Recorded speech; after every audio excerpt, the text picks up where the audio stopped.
یہ جو حالات بن رہے ہیں کہ طالبان تو ایک نقطۂ آغاز ہے. یہ جو حالات بن رہے ہیں، نبی اکرم صلی اللہ علیہ وسلم کی حدیث کو دیکھیں تو لگتا یوں ہے کہ اب کی بات ہے یا 10 سال کی یا 5 سال کی، کب ہوگا کب نہیں ہوگا. حالات امام مہدی کے بن رہے ہیں اور وہ اصل امتحان ہونا ہے. وہ خوشی کی بات نہیں ہے، وہ آزمائش کی گھڑی ہے. اور امام مہدی نے جب بیعت لینی ہے نا تو اس نے جہاد پر بیعت لینی ہے، جس کا معنی قتال ہے. جہاد کی وہ آخری کڑی قتال پر بیعت لینی.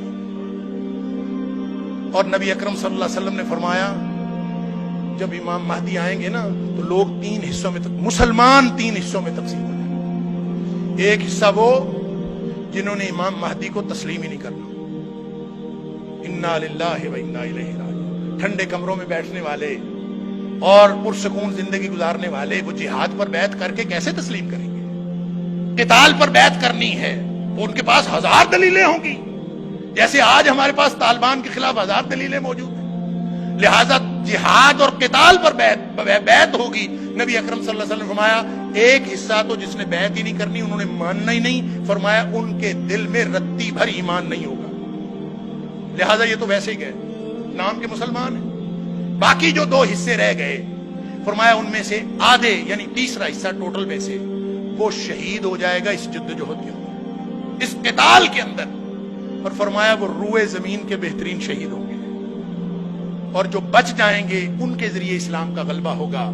اور ان کے ایمان کی سطح یہ ہوگی کہ نبی اکرم صلی اللہ علیہ وسلم فرمایا ان کے ایمان کو پھر کوئی آزمائش اس کے بعد کوئی نقصان نہیں پہنچا سکے گی.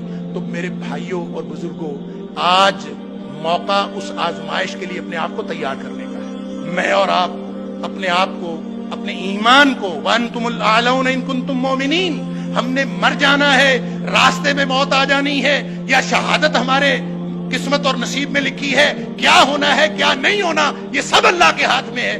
صرف ہمارے ذمہ یہ ہے کہ میں اور آپ اسی وقت ہر لمحے ہم اللہ کے دین کو اپنی زندگی کی پہلی ترجیح بناتے ہیں کہ نہیں. اگر آج ہم اللہ کے دین کو اپنی پہلی ترجیح بنا لیں تو انشاءاللہ غلبہ دین کا آغاز آج سے شروع ہو جائے گا. اللہ تعالیٰ مجھے اور آپ ہم سب کو توفیق عطا فرمائے. وآخر دعوانا الحمدللہ.